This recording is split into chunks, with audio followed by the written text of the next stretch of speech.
I want you to put it out. Put some respect on it. Listen, when you say my name, put some respect on it. I ain't playing with y'all. Put some respect on it. And I ain't gonna say it. And I ain't gonna say it no more. Listen, now I could have pulled up. Put some respect on it. But that ain't gay. Put some respect on it. I wanna look in your face. Put some respect on it. I ain't gonna say. And I ain't gonna say no more. Oh, put some respect on it. Or is we done? Oh, put some respect on it. Oh, three of y'all. Put some respect on it. And I ain't gonna say it. And I ain't gonna say it no more. All right. What is going on, everybody? We are live for some breaking news. We got our co-host, MicroMike. What is going on, brother? Hey, what's going on, everybody? And welcome to Troxel Sports Talk. Make sure you hit that like on this live stream. It's going to help bring his video out via YouTube algorithm. That'd be fantastic. And we have a freaking awesome breaking news show for you tonight, Trox. Absolutely. Now, Mike, you want to tell them what's going to happen on later on tonight as well? One Pride Podcast on my channel, 6:30 p.m. Eastern Time. We're obviously going to be talking about the breaking news. The reason I don't have my camera on, folks, is I'm actually working right now, and I'm not on break, so you don't want to see my face when I'm working. Hey, absolutely. What is going on, everybody? What is going on, Haz? What's going on, David Ademski? Praise the Lord every day. Topher Larson, Noble Sports Entertainment, Hefe, and Eric Fleming and Erica. How's everybody doing? Hopefully everybody's having a great and happy Thursday. Had to think about what day it was. Your boy's been hard at work on the channel. That is why I have not been on live streaming the last 2 days. But let's get into it. What's going on, Cole? What's going on, Mylan? So we had some breaking news. What's going on, JD? We had some breaking news. One Mr. Brad Holmes is your general manager. I don't know if you guys remember during my live streams, I kept telling you guys that the hold on one quick second. While he holds on for that quick second, folks, you got to understand that Trox right now is Troxstradamus. Why? He said in the beginning of this thing, look at Brad Holmes. He is a dark horse to get the GM job. Who? Brad Holmes. I had no idea who this guy was. Troxstradamus, Troxel Sports Talk, the guy who predicted the guy of leading the Lions franchise. That's insane because no one was talking about this guy. I think the only one was Troxel Sports Talk. Hey, at least it's not one Mr. Thomas Dimitrov. Because, yeah, that would have been a catastrophic loss. Look, I like having the concept of this young guy coming in here. He drafted Aaron Donald. He was integral part to getting Aaron Donald, and that's vital. Defensive line, Trox. Hey, that is all hashtag facts. One thing I liked about Thomas Dimitrov is he was vital into picking apart what the Detroit Lions messed up at when they selected Eric Ebron at what was that 10th overall and letting Aaron Donald slip over to the Los Angeles Rams, where once he fell into their lap, they were like, that's a no-brainer. You take the top defensive guy. I think that was the 8th pick, correct me if I'm wrong. I remember that the Detroit Lions were there, and I was upset because they could have had Odell Beckham Jr. or Aaron Donald, and I like both of them. I like Donald a little bit more. Yeah. But no doubt about it. He jumped in there, and he says, we got to take this guy.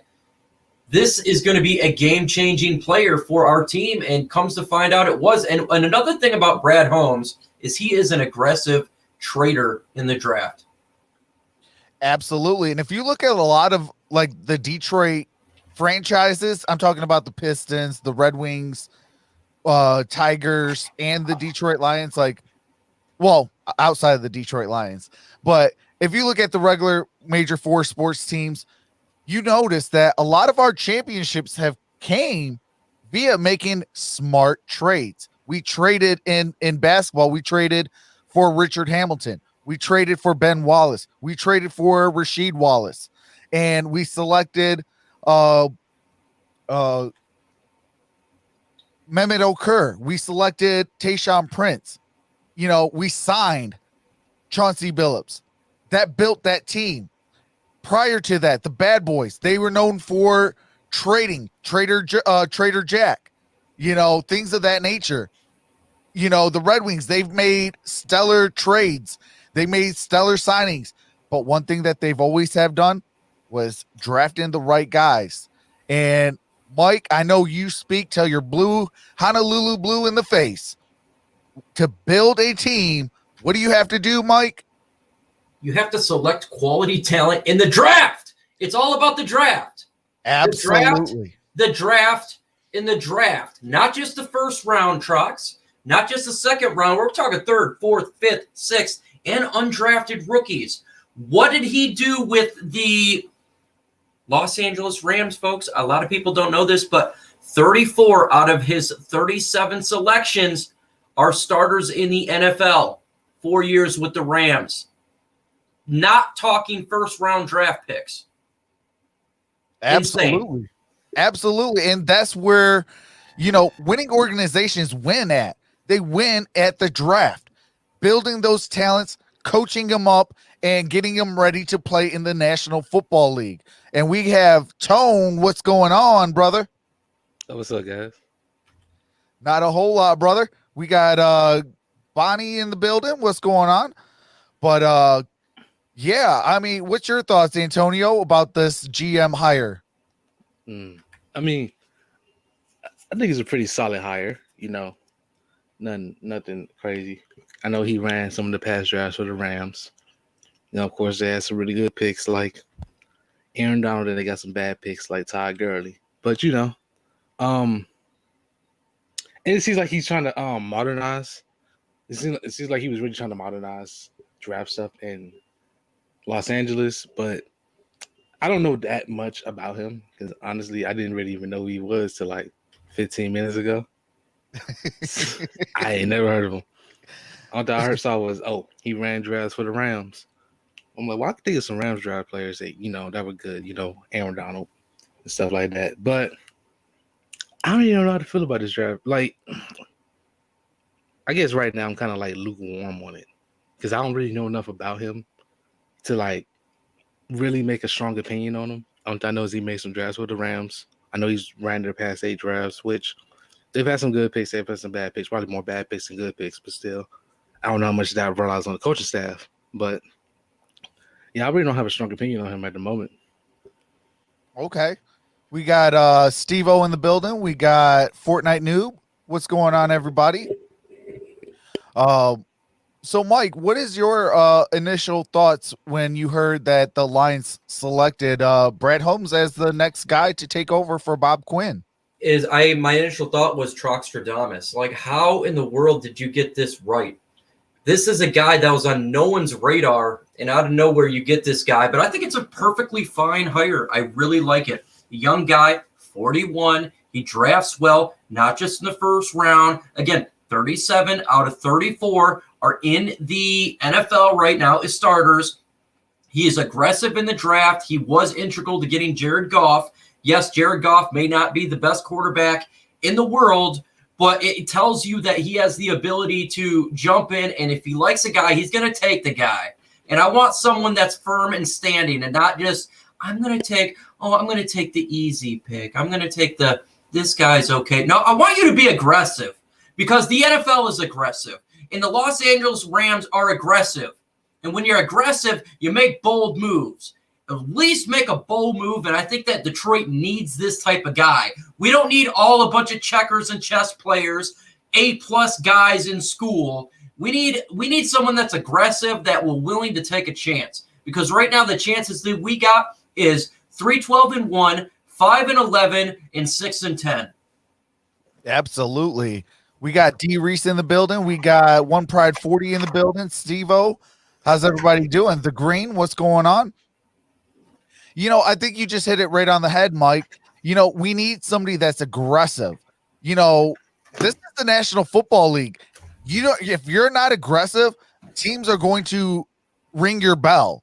And you don't want to have someone getting their bell rung because you played it safe.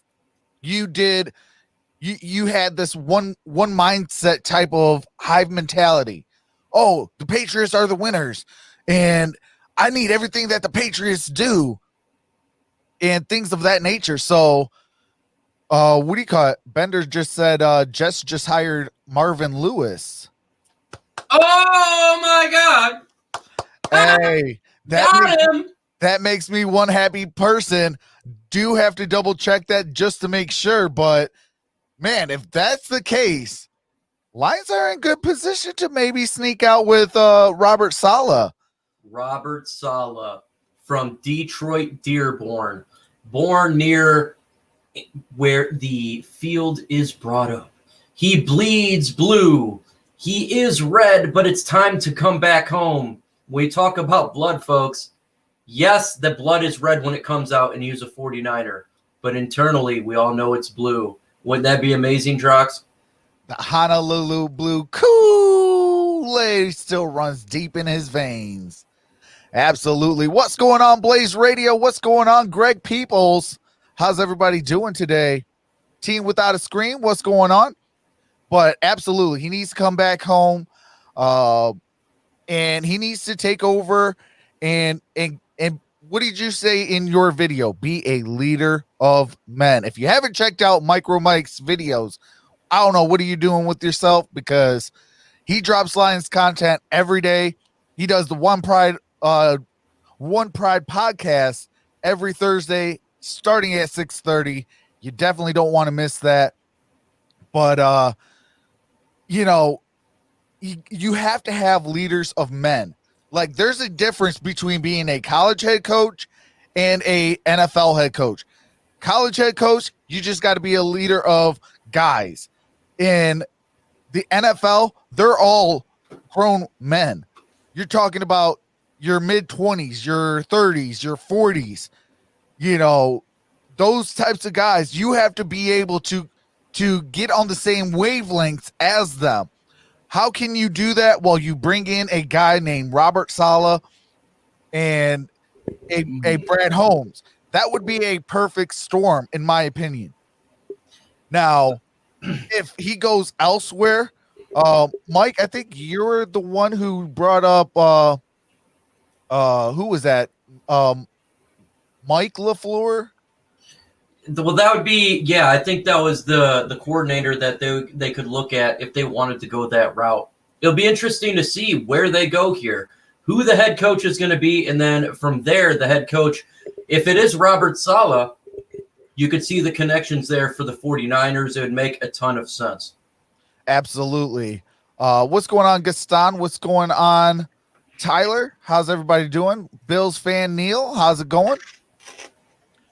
But I mean, man, that would be a perfect storm. But let's kind of stay with Brad Holmes. Like, Tone, what is your perfect storm when it regards to the Detroit Lions? Say his move that he needs to make, say, at head coach.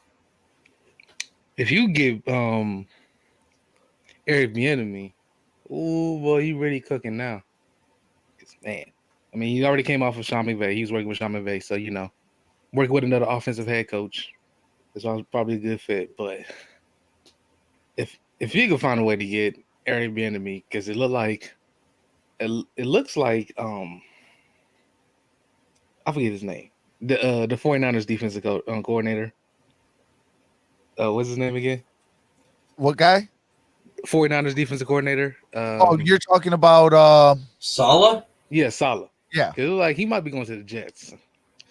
Which is surprising. Marvin Lewis just got hired by the Jets. Yeah. He did? Somebody in the chat just said that what do you call it? Marvin Lewis signed with the Jets. Wow, because I've been hearing for days that he got a second interview with the Jets. And the Jets didn't sign on that second interview. So that was kind of interesting as well.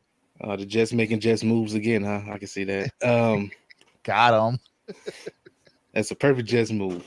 But if you can get like Eric Bieniemy, or this is a hire that might be 1 year away. but I really want them to pick up the Panthers offensive coordinator. Oh, you're You talking know, about the Panthers? That's Brady. Yeah, Joe it's not Brady. looking like he's going to be the guy. I know it. Like he might be.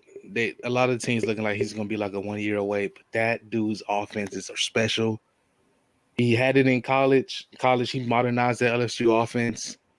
Looked like maybe the best offense in college football history for like a year. So Alabama popped up, but he goes to Panthers, makes their offense look amazing. Even when they lost Christian McCaffrey, even when Teddy Bridgewater was down, they said, "Well, next man up." You just throwing this quarterback, it'll work, and it just worked. You know, kind of revitalized Curtis Samuel's career. He was looking like a bust. He kind of comes back. DJ Moore looking more and more like a superstar. Robbie Anderson looking like a horrible let go by the Jets. Like he's doing some amazing work in only like 2 years. 1 year at LSU, he made that offense amazing. 1 year at so far with 1 year with the Panthers, he's made that offense amazing. So I would really love either one of them. I know the Joe Brady one's probably not going to be a this year hire. A lot of teams are just kind of like, well, he's only been 1 year in the NFL.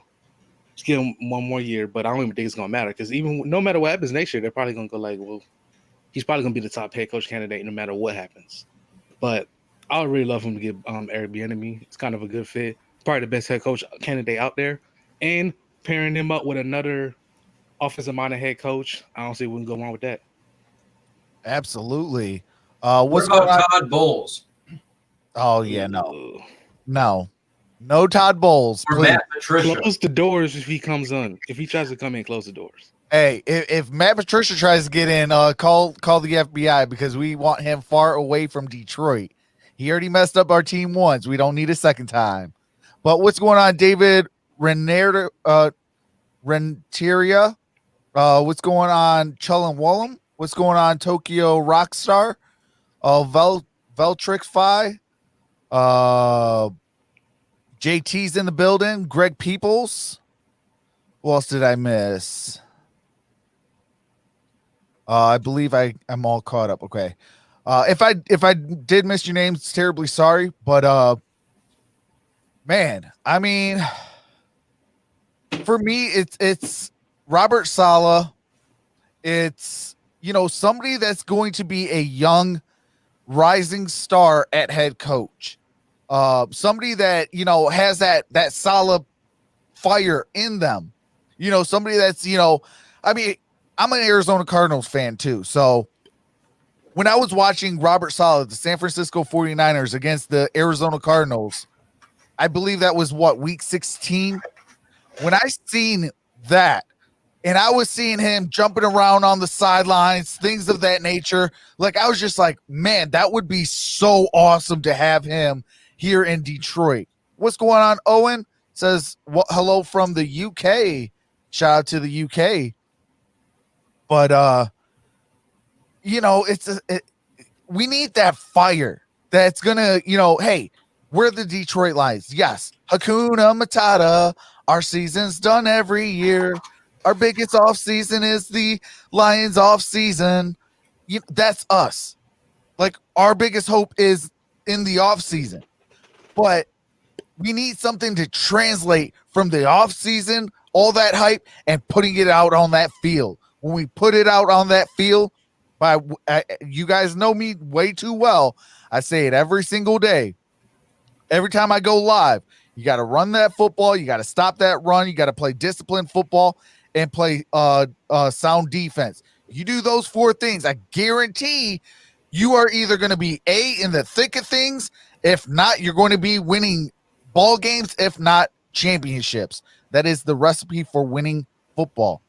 What about Arthur Smith as head coach? Yeah. I'm 50-50 on him. I would not be mad at it, but I'm 50-50 on it. I think because of our defense being so horrendous, and as we all know, defense wins championships, offense always sells tickets.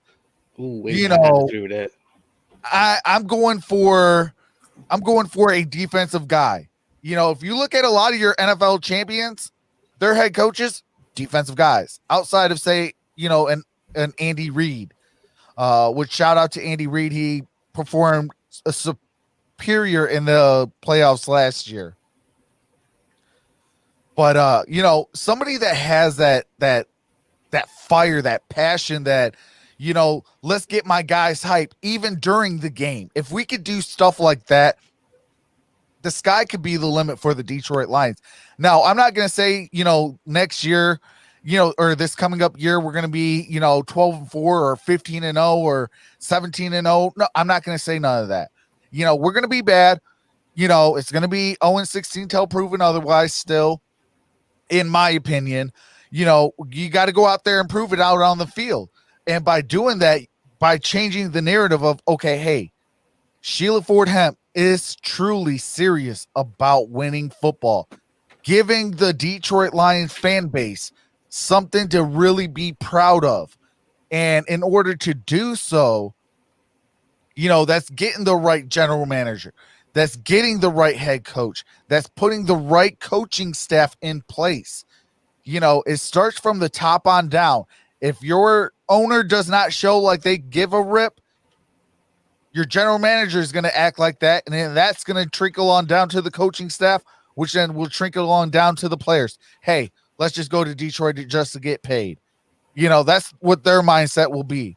But if you show that, hey, I want a Super Bowl, I want a playoff win, I want a division title, I want, the conference title, I want to be in the lights of, the Kansas City Chiefs, the Tennessee Titans, the Buffalo Bills of recent, things of that nature, winning ways. How do you do that? By getting the right guys in place. And with Brad Holmes being the guy, he was my dark horse. Obviously, there was a lot of other guys, your Kevin Colberts of the Pittsburgh Steelers. There were, who else? There was your guy, Mike Patton, George Patton from the Minnesota Vikings. There was, just numerous guys that were ready to, that we were interviewing, bringing in for second interviews, things of that nature.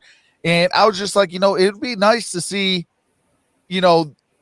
probably one of the tougher divisions in the what do you call it? In the NFC, which is, what is that? The NFC West, where it is your Rams, Cardinals, 49ers, and who else is there? Oh my goodness. I went blank there for a second. Seahawks. Yeah, the Seattle Seahawks. There we go. I appreciate that.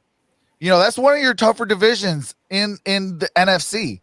Your AFC is obviously the AFC North is one of the tougher divisions. Yeah, exactly, Tokyo. Ed Dodds would have been a great hire too. I said Brad Holmes was going to be a dark horse. I wouldn't mind having a top one in Ed Dobbs.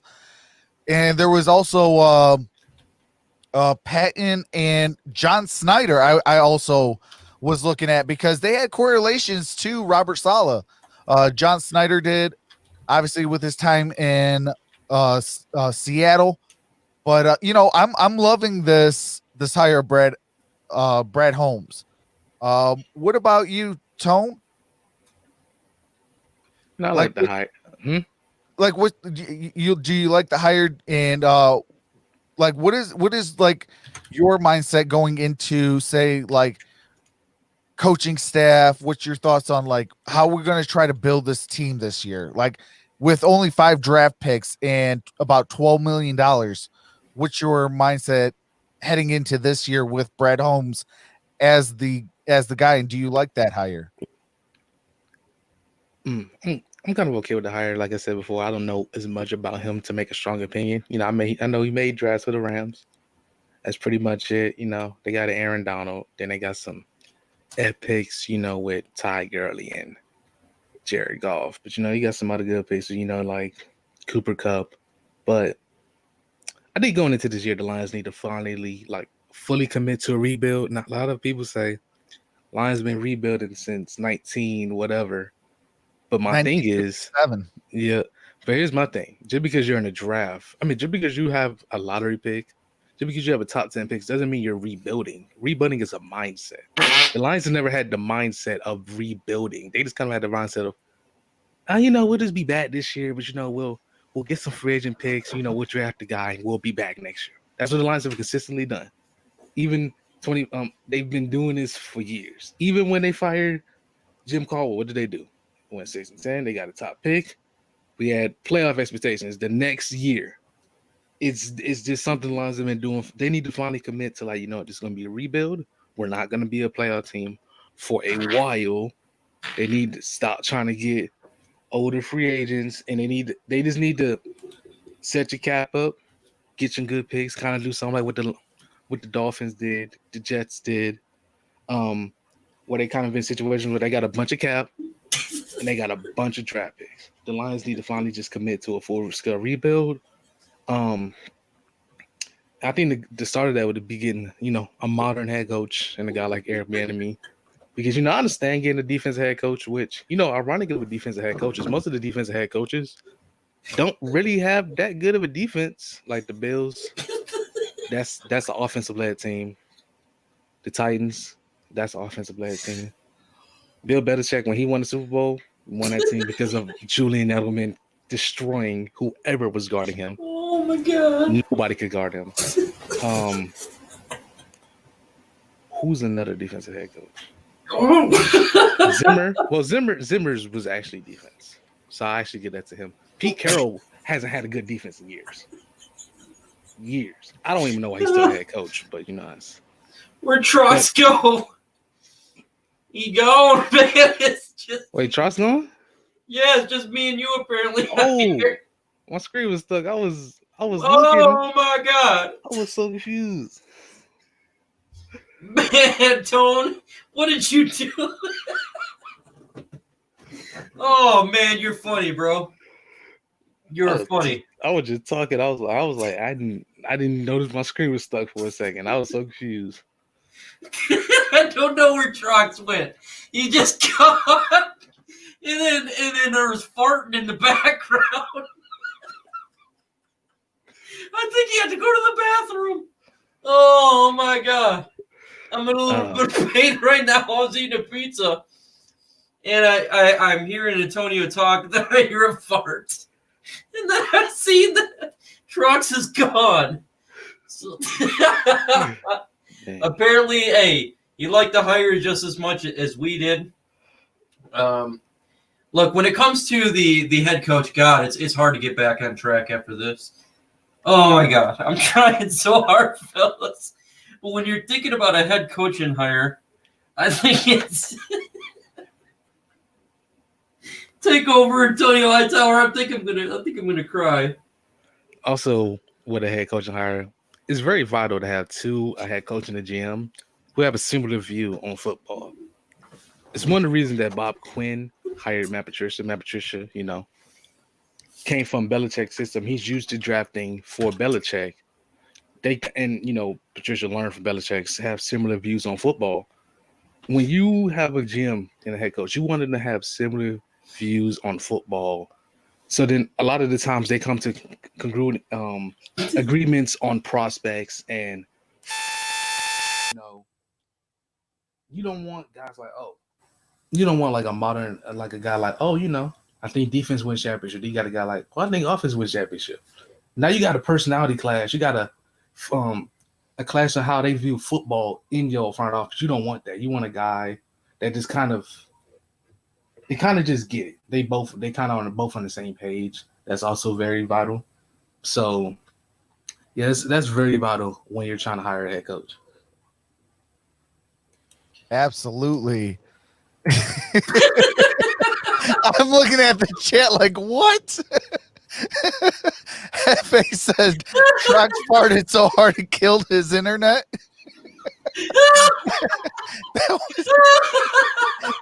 Hey, I'm gonna let y'all know one thing. If that was me, I claims my stuff. So oh man. You have no idea how it is hard. You might hear a fart noise and then you Oh, I don't know how Antonio kept that straight face. I'm crying, man. I'm too. I didn't hear it. That's why I was just like, I didn't hear it at first. oh man.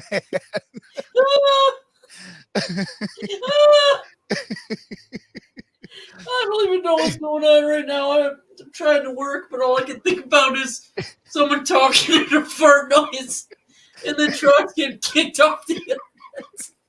Yeah, I got the blue screen of death, but Oh man, it's more like the brown screen of death. hey, that was not me with no fart though. That's 100% fact. I claims mine. Don't believe me? You can ask the MVP, but I get proud with my farts. But Oh that man, was this not is me. the greatest moment of my life. I'm so happy that this happened live. Oh man. Hey, this is why you want to subscribe to ISN and all the members. We have fun, fellas and ladies in the chat. What's going on? Linda, what's going on, everybody in the chat? But the fart heard around the world, says David Ademski. Oh, that was so glorious. That was the most glorious thing that's ever happened live on TV. Oh. Oh, I don't know, Mike. I think that Okuda pick was the most glorious thing on live on air. okay, it's definitely getting close. It's definitely that Okuda pick was very close. Same with Thomas Dimitrov. Yeah. That was a good one as well. But man, when it comes to head coach, I think Salah's the guy. I read a thing this morning from Pride of Detroit. Go ahead, check them out. Hey, definitely. Shout out to Pride of Detroit, hardest working Twitter people on the planet. Yeah, they shouted me out the other day, so shout out to them. But they had an article, or it was an article as a tweet. I don't know who from the tweet, could have been Dave Burkett or Michael Rothstein, but it was a Detroit guy, and it said the reason that Salah didn't sign with the Jets is there could have been he was waiting on who the GM was. Maybe he kind of knew it was going to be the Brad Holmes, because there's a connection there. So now with Brad Holmes hired, you have to wonder, or is now Salah going to come back to Detroit from that stance? Now, I don't know if it's true. Obviously, rumors are not facts. If you heard what happened yesterday with Stoney, that was clearly not true. Yeah. But, hey, I got to report it because I seen it. Yeah, absolutely. And I hope that is the case, Mike. I think Salah brings the fire, that energy, and that determination of winning football. He would bring that to Detroit. And what do I mean about winning football? He's going to make sure that he runs that football. He's going to make sure he stops that run. He's going to make sure that he plays sound defense and disciplined football. Don't give up, 5 to 15 yards on a false start or a hold or a boneheaded play that costs your team 15 yards and possibly you being ejected from the game. Don't do things like that, especially against winning teams. Why don't the Detroit Lions win against winning teams? Because when it comes down to the nitty gritty. Did you hear Antonio Hightower? No, what did he say? He says quarterback. Oh, no, it's not quarterback. Matthew Stafford on any other team would definitely win a Super Bowl. It's not the quarterback. For me, it's always the guys up front, the trenches. You win with Mike. How many times have we talked blue in the face about the trenches? You win and lose games in the trenches. And look, it's you got to have an offensive line and a defensive line. That's hashtag facts, and you got to be able to rush the passer and stop the run. But I think you do need a quarterback as well, no doubt about it. But at the end of the day, it's going to be difficult to win a championship. Now, I'm not talking about games, but I'm talking about championship if you don't have good in the trenches. Like, look at the teams, again, like the Los Angeles Rams. You got the Aaron Donald, man. They win football games because that defensive line is scary. That's why they pummeled the Seahawks. And when the Cowboys were good, when they had all those Pro Bowlers in the offensive line, they were really good. And even back in the 90s when they were winning championships, you got to have an offensive defensive line. I think it all comes together, but you got to have the big boys, the unknowns. They don't have the greatest names in the world. You know, they're not glorified out there. But if you have a beast offensive line, you can run the football. And if you got a beast defensive line, you can get after the quarterback and stop the run. And when it's cold in December, in January, when you're tired, the big guys can keep going, and it wears down the offense. The defensive line can hit that running back, hit him, and it wears you down after a little bit. Absolutely. You know, as I know Giant fans, you guys don't really want to hear his name, but Dave Gettleman calls those guys the hog mollies. You got to have those guys protecting your quarterback. Your quarterback will not be a quarterback without a defensive and offensive line. Like, if you don't have an offensive line, your quarterback will not be able to get to where he needs to be at. Whereas your defensive line, your middle linebacker, won't be able to be where he needs to be at. So having those trench guys being able to withstand the testament of a grueling season, coming in smash mouth football late in December, January, and even into hopefully February. That's the type of moves I want to see from Brad Holmes. I want him to, you know, get those guys, solidify that offensive line. For me, I think that it's only about your right tackle that you really got to replace, because I want to see what Logan Stenberg, I want to see Jonah Jacksons, I want to see the Frank Ragnows, the Taylor Deckers, and then I want to see that other guy that comes up and emerges on that right tackle spot. I think we missed the boat with Hale Vaitai. I was high on him. I thought he was going to be well, but you know, it proved that he wasn't. And you know, so the talks on him were true. And shout out to everybody who said that he was not going to be, you know, worth a lot, because you know, you guys were right, and I got to give credit where credit is due. So that's why I want to go hard into the draft at right tackle. Go get that guy, you know, because that right there is going to protect the quarterback.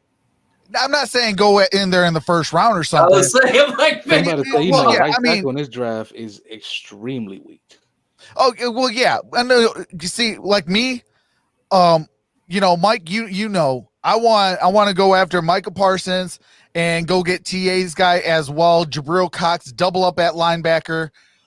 If you can get Trey Sermon and or you know, maybe a Najee Harris, you know, maybe you look into something like that and make it thunder and lightning for DeAndre Swift. You put that there. I want to see the Lions draft. There's two people I want to see the Lions draft. Would you like to know who they are?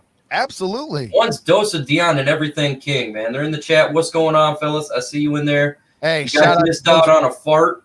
If you want to laugh, there was a fart happen and it knocked trucks off the stream. It was straight hilarious. And you know, defenses win championships, but farts, man, they knock fools out. And that definitely occurred here. And it was funny. Absolutely. Shout out to King. Shout out to Dose. But man. So who's the guys that you're looking at? Me? Oh man, you already know who I'm looking at. Look, I like Micah Parsons. He's my favorite non-quarterback in this year's draft. I think if Trey Lance or, you know, the Zach Wilson, the Justin P. Fields, they're gone. I love Micah Parsons. I'm in love with this guy. I think he fits perfectly with what we need. You put him and he would be the quarterback on this defense.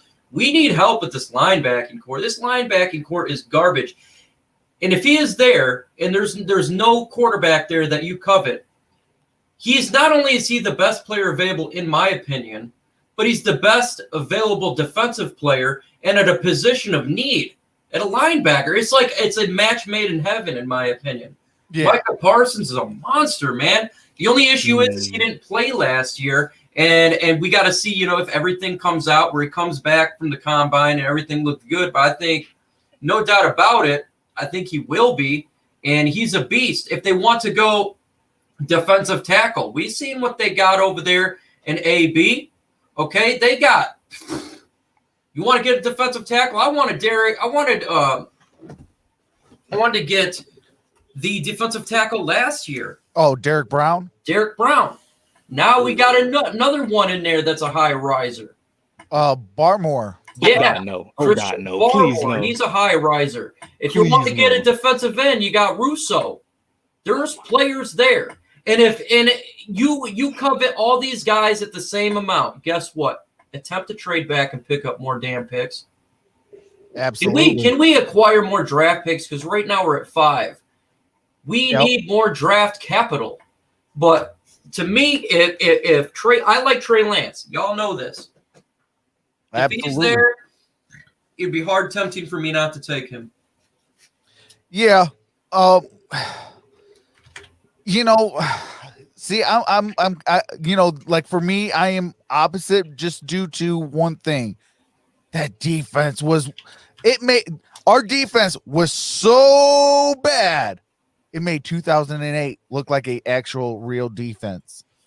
Yes. The team that went 0-16 in the Motor City looked like they had a real defense than the one we just seen in the Matt Patricia era. So for me, it has to be anybody on the defense. I don't care who at that point. Like it has to be that, because I mean, you got guys like a Spencer Rattler, a Riddler, I don't think Rattler's coming out this year. No, he's not. They're going back to college. But the Detroit Lions were going to be bad for a couple years, so we still can go after those guys. Another guy that kind of comes into mind is, I tell you guys all the time in the chat, is the nephew to Eli Manning and Peyton Manning and Arch Manning. That's a guy that you can go after.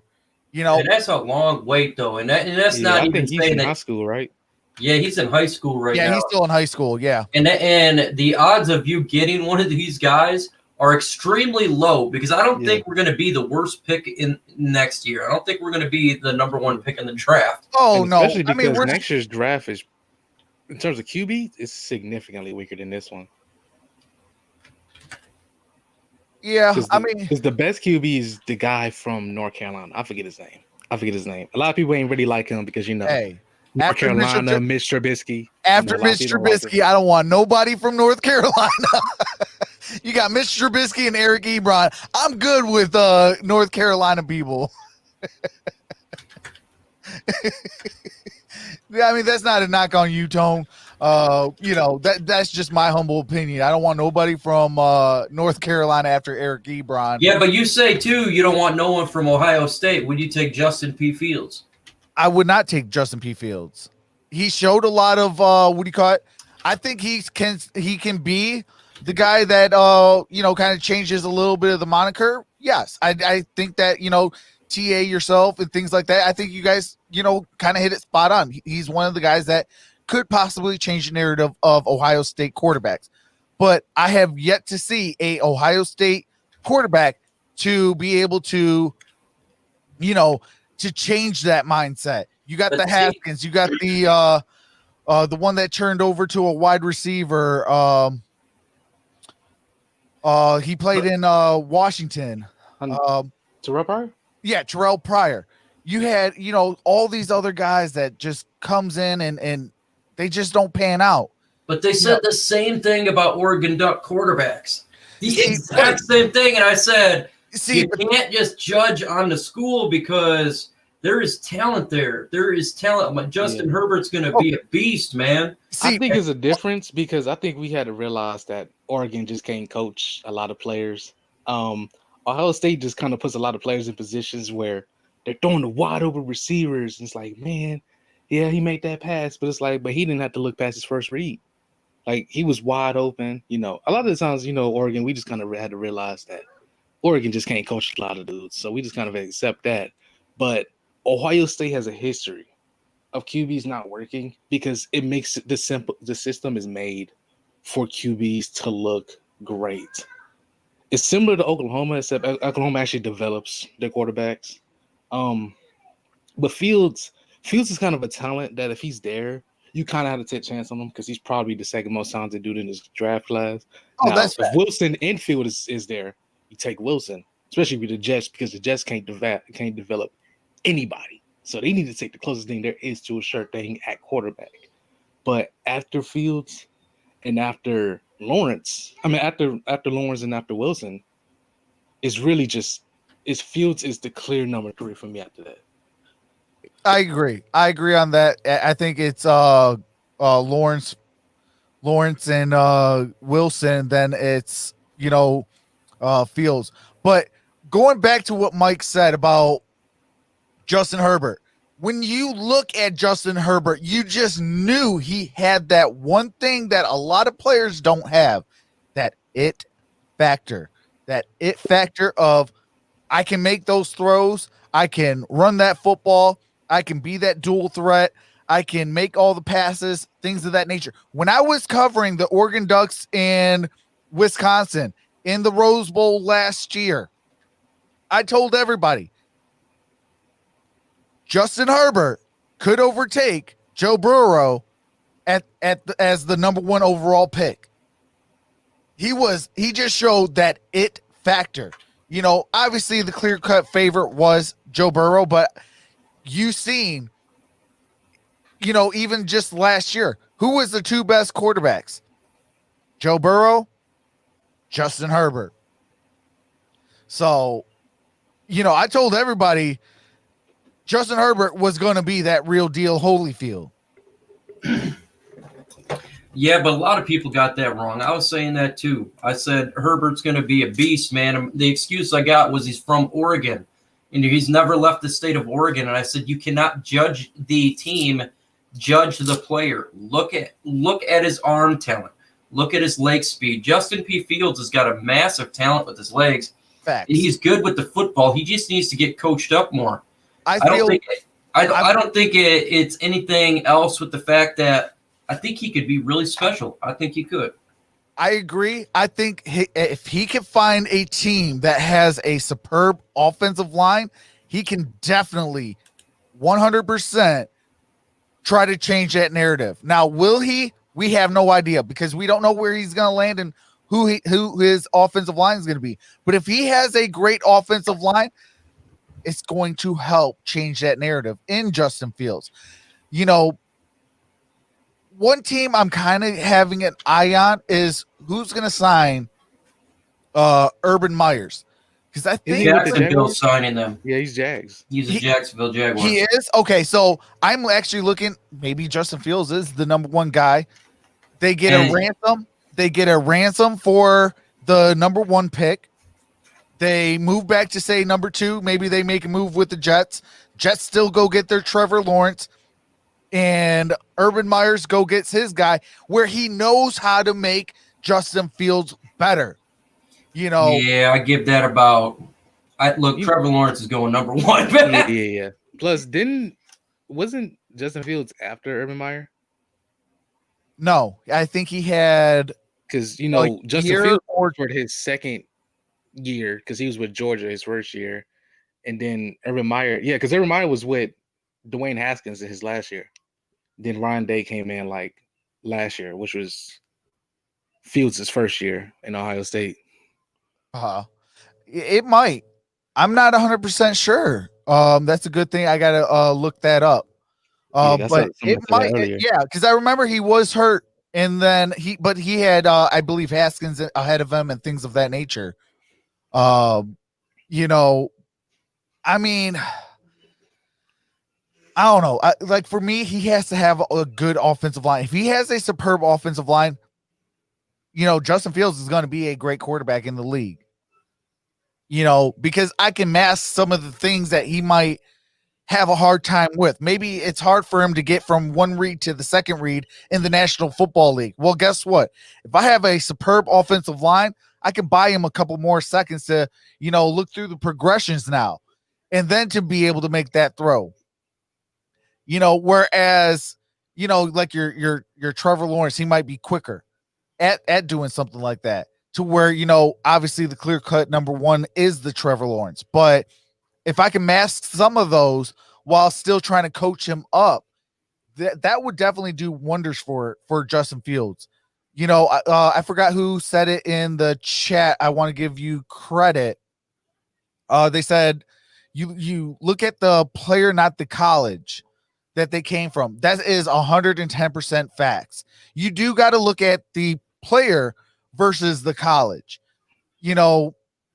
But like for me, it's like, if your track record has always been, yeah, I'm gonna still look at you because obviously you make me look at you, you know, winning football and things of that nature.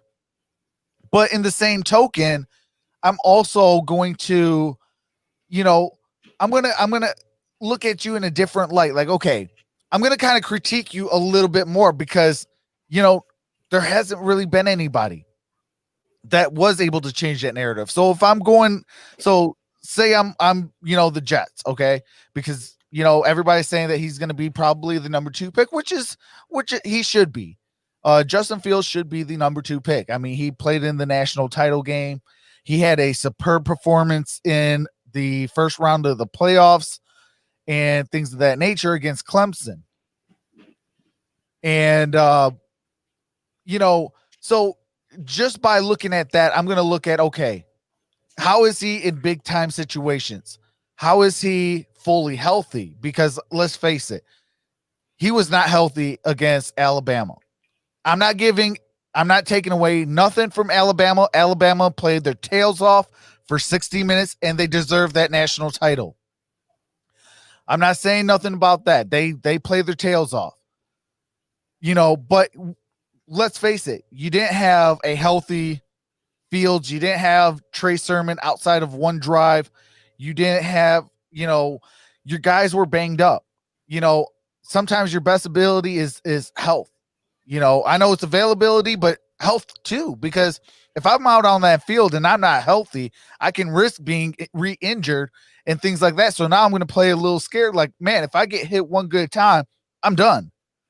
You know, that's why I do got to tip my hat off to Justin Fields for going out there, even with the bum hip, you know, leg, things of that nature. And wherever he goes, I hope the best for Justin Fields. I really do, even as a Michigan Wolverine diehard. I love my Wolverines, and I still wish Justin Fields all the best of luck because, you know, hey, he's doing something that I will never be able to do, and that's be a NFL draft prospect. So I got to give my credit where credit's due as well. But I don't know, Tone. I don't know if I'm just kind of critiquing Fields just a little too much about him because he is from Ohio State. But I feel like if he can get that right offensive line, I think he will be in a lot better position. You know, as say a Dwayne Haskins, as you know, because let's face it, last year and you know this year, Haskins didn't have a solid offensive line in Washington. You know, so that's why he became a draft bust. I wouldn't have took him in the first round. I mean, second round, I would have definitely, you know, maybe looked at him because I thought there was more talent available that they could have went and got. But, you know, if that's your guy, that's your guy. You take the guy that you feel is your guy. You know, that's one thing about Bob Quinn and Matt Patricia I can't take away from. They thought Jelani Tavai was their guy. They thought Jared Davis was their guy. They thought that Tease Tabor was their guy. Things of that nature. They rode and died with that. You know, my whole thing is you had 46 picks, and I'm talking about Bob Quinn. You had 46 picks, maybe 48. It's one or the other. 27 of them are still what do you call it? Are 27 of them are still here. And only about between 6 to 8 of them are starters and actual role players. That is an issue and a recipe for a disaster. When those things happen, you got to look at it, but like, what is going on here? Because, you know, Mike said it, you build through the draft. Tone, I'm sure you agree with that as well. But what is your thoughts on it? Well, on this draft? On this draft and on Justin Fields. Well, I don't think you're critiquing him too hard because he comes from Ohio State. Because a lot of people are. Because the thing about Ohio State is a lot of QBs look good at Ohio State, but then you realize they don't have to do a lot of things that other QBs have to do. Because Ohio State is kind of a pro style system, but it's a pro style system where a lot of dudes are open. Like that Clemson game, Olave was open the whole time. Every time Justin Fields stepped back, his first read was wide open. Shout out to that one play to Olave in that game where he got it over, I believe it was like 2 defenders, and it was straight down the center of them both, and Olave got it for that touchdown. That was amazing throw. Yeah, because the thing about Justin Fields is, and some of it showed in the Alabama game, it's like when you take away his first read, he starts to struggle. It was like Justin Fields should have had like 2 or 3 picks in that Bama game. At one point, he threw it directly at Surtain, and Surtain just dropped it. So there was like multiple times where you just, even when injured, you see his flaws. Like, oh, he struggles to make past the first read because Ohio State. I mean, you don't gotta make many. Most of the time your first read is wide open because they're so good at scheming dudes open. So, like, if Justin Fields doesn't work out, a lot of people are gonna be really skeptical on picking Ohio State QBs. Because while you draft the player, not the college, at some point the track record starts to stand up. Now, if you get like a Trevor Lawrence type dude, we could forget about Fields and Haskins and Pryor and all those other dudes. But Justin Fields is a flawed prospect. Now, all prospects are flawed, but he's like, I don't want to say raw, but in terms of skill, he's probably the 3rd best QB in the draft in terms of just like skill. So he has a lot of developing to do. And when you add in a college that doesn't have a good track record of developing QBs at all, you kind of get skeptical on him. Now, well, I think a lot of that though deals with the system that they do play. Because yes, it is a pro style system. It still has a lot of remnants of what college football is. Yeah. It's not like that traditional pro style team, where you could go under center, you could go in the shotgun, you can go and do this, you could go do that. Like, you got some like this wildcatish pro style, like mesh up in it. So it's like, that's why a lot of teams that are great in college sometimes don't translate, because a lot of that has to deal with how the team is coming together and being able to take that next step in the actual pro football in the NFL, so I think a lot of that has to deal with the system. Yeah. Which is why, I mean, this is one of the reasons I want to draft an offensive head coach, because if we get an offensive head coach who is a really good coordinator, he can help Fields a lot. He can help Fields the same way that McVay helps Goff. Yeah. That Shanahan helps Garoppolo, who look a lot better because, well, they just basically simplified the offense for him. Like, oh, you just throw here. Because you notice when they have to make a play themselves is when their real flaws start to show. Because a great offensive coordinator can hide most of your flaws. Well, they hold they actually run the offense, the coordinators. Like, your head coach is there just to kind of like micromanage the team, making sure everybody's good, everybody's on the right page, make sure everybody's, upbeat, up tempo, ready to rock and roll on Sundays. Your coordinators actually do the heavy lifting of the team. So if you don't have a good offensive coordinator or a good defensive coordinator, a lot of flaws could happen. Yeah.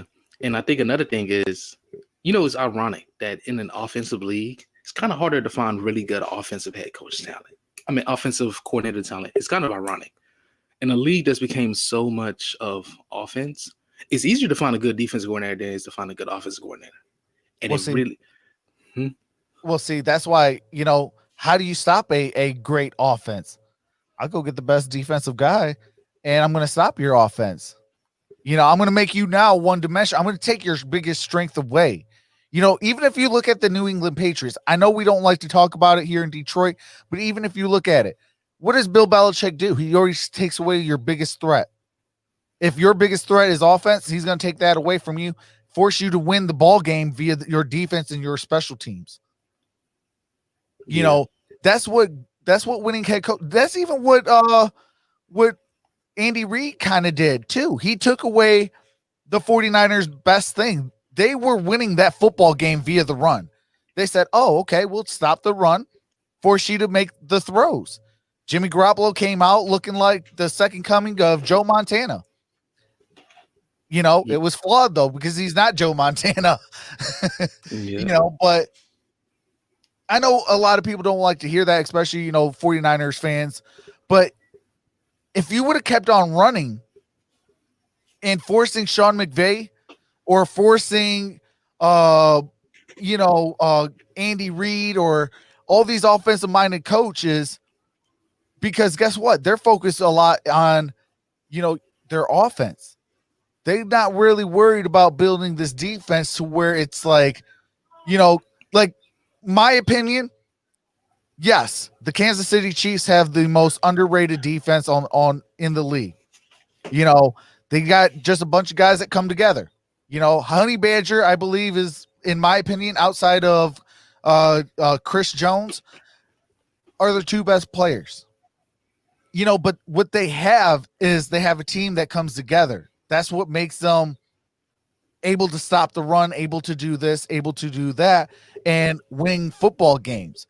You know, their biggest strength is their offense. You got Patrick Mahomes, Tyreek Hill, Travis Kelce, McCole Hardman.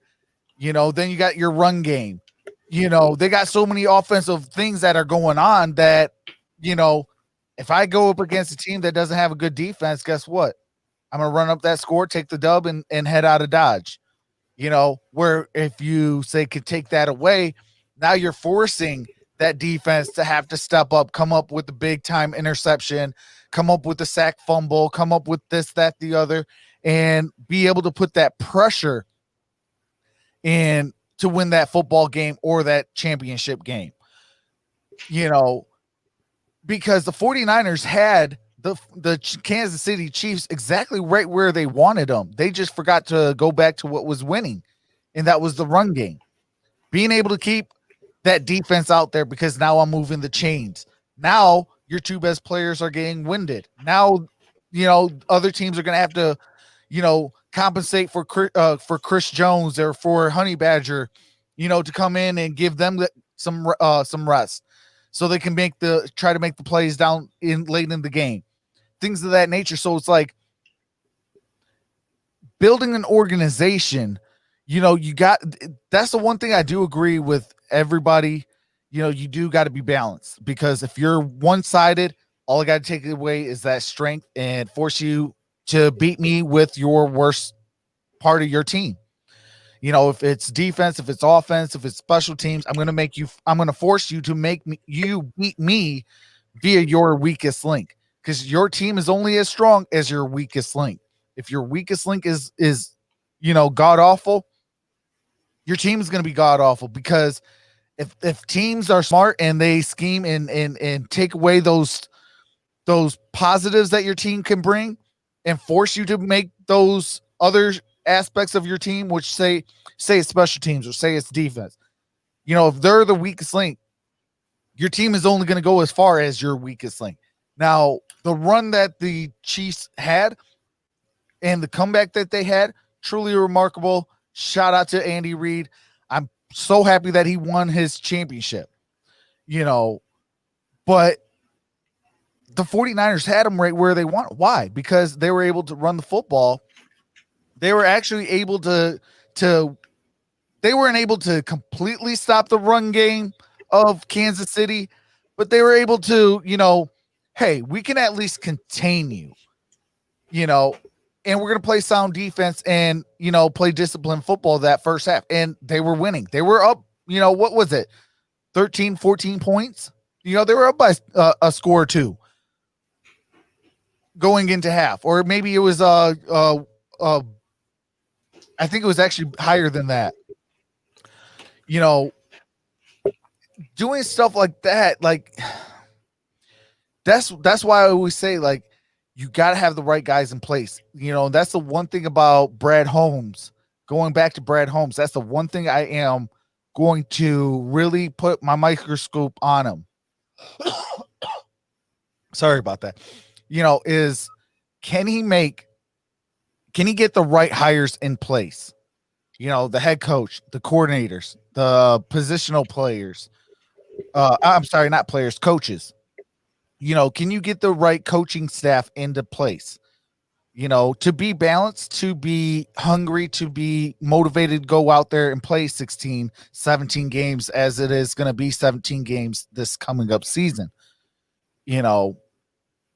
So it's like with, say, a Justin Fields, if he can be where he is able to have that right system in place, he can be good.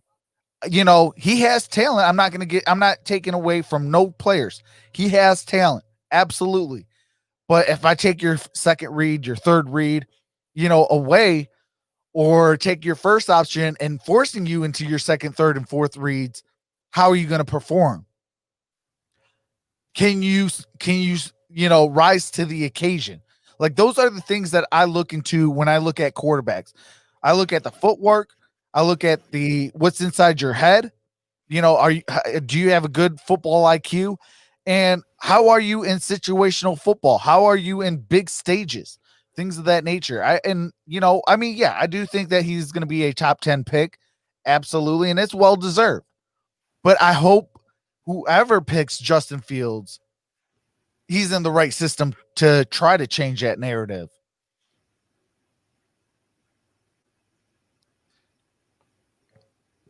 Yeah. But, go ahead. I definitely agree. I actually want to talk about what you were talking about with the Chiefs and the 49ers, because this is actually something I meant to talk about before. Okay. The Chiefs and the 49ers is kind of the perfect example of modern football. We're just kind of like old school football, because the 49ers' whole game plan through the whole year was, we're going to run the football, we're going to rush the passer. And the Chiefs' whole thing was, we're just going to be so great on offense that it doesn't matter what you do. You're not going to stop us. And then, they made some plays down the stretch, though. They made some plays down the stretch on that defense. Yeah, but that's the thing. The offense puts the defense in a way to succeed.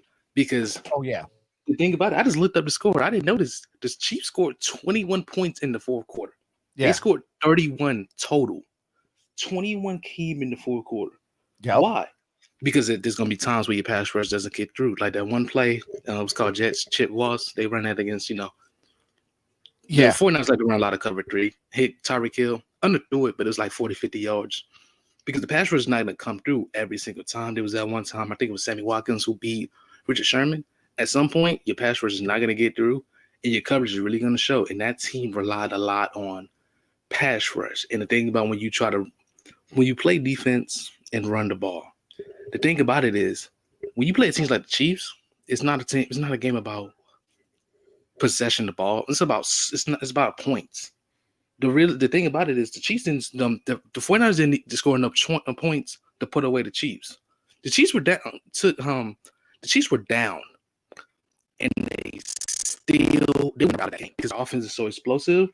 As soon as they wake up, it's a game. And now you can't really run the ball because, we got this offense on the other side of us who could put up 7 in 2 minutes.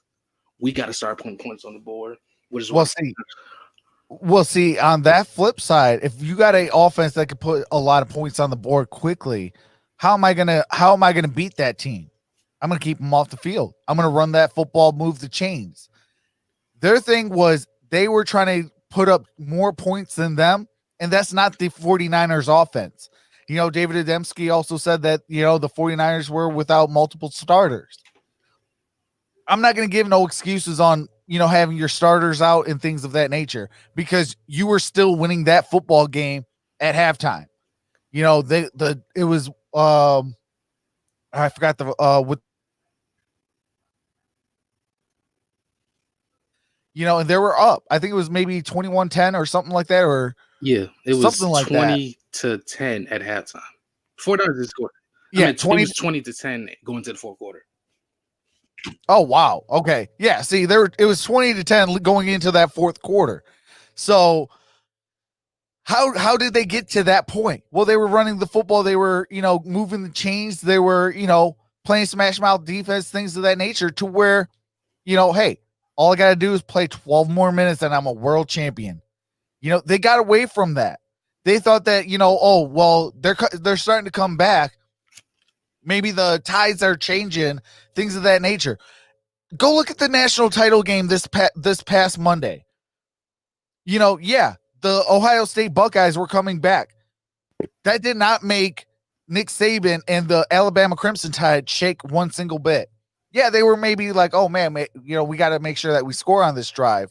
I obviously, but it didn't shake them too much. Why? And they lost their top defensive guy in the back with Battles. Battle hit the targeting and was ejected for the game. But why were they able to withstand that comeback to where they were able to still win that ball game? Because they never got away from running that football, moving them chains. Because the run game is going to help open up the passing game. Because now I can play action. I can deke and dunk. I can throw it down the field. I can do whatever and anything I want. Why? Because they're so scared of Najee Harris or whoever's in the backfield taking off on them. That was the same kind of mindset that the 49ers got away from. They knew we were having a field day running that football. But once they started getting away from running that football, they were able to, the Kansas City Chiefs seen blood in the water and attacked it like a shark, which, in the biggest stage, you're supposed to do that. You're supposed to see the blood in the water and attack it like a shark, because that's what winning football teams do. They see the blood in the water. They see them wounded. Okay, hey, they're getting away from what's working. Let's now pounce on this and keep their offense off the field, and helping our defense rest up, and it just hit that perfect storm in that fourth quarter where, they scored, what was that? You said 21 unanswered points? Yep. And any team that scores 21 unanswered in the fourth quarter obviously is going to probably win. Yeah. But, I never, when, a couple of years ago, I never understood what the Chiefs were doing, because they was drafting offensive guys. I'm like, well, your defense, what about your defense? And it took me a long time to understand it, because, I spend a lot of time on like the more analytical side of Twitter now. Yeah. The more modern side of Twitter. And it took me a long time to understand what they were doing, because there's a lot of people that go like, well, don't run the football, pass the football, don't worry about run defense. I'm like, but why? And it took me a while. And their explanation is basically, if you can't stop my passing offense, you can't really run the ball, because now it's a game about points. And that's one of the reasons the Titans lost to the Chiefs last year. Well, hold on though, real quick. When you think of Kansas City Chiefs, you think about that run game first before even the pass. Why? Because you think about Kareem Hunt. Pass first. What was that? I said, when I think of, I'm talking about like this year and last year's Chiefs. Like 2 years ago, Chiefs, that team could run. Well, even this year's team, they got they had Clyde Edwards-Helaire, then they have Le'Veon Bell. They're still making moves to where they're running the football. And then, even if your running backs can't get off or your passing attack can't get off, you got Patrick Mahomes running the football, picking up chunk yard plays. But here's the thing I was really trying to say. I'm not trying to say the Chiefs can't run. Oh, yeah. But when you step on the field and you look at that defense, you're like, Travis Kelce might get me for 50. Yeah. Kelce, Hill might just run past my whole defense. Miko might do the same. Yeah. Because the thing about the offense is built so perfectly. The offense line isn't that amazing, but it's good enough. And that's that's the thing. They got it to a point where it's good enough, Yep, they got the recipe where, we're not going to be the greatest on, any side of the ball, but where we have to be, we will be. Exactly. And then they got Andy Reid, probably the second best, third best offensive mind in the league. Yeah. And their whole game plan is one reason they beat the Titans. Because when you're down 14-0, pounding the ball with Derrick Henry works good when it's 0-0 or you're up 7-0 and your defense is playing amazing. That's why it works so well against the Patriots. But the Patriots is an explosive offense. It was basically just run game and defense versus run game and defense. And the Patriots didn't have the run game or the defense to stop the Titans. You run into a team like the Chiefs, it's like, well, you can run the ball, we're going to pass.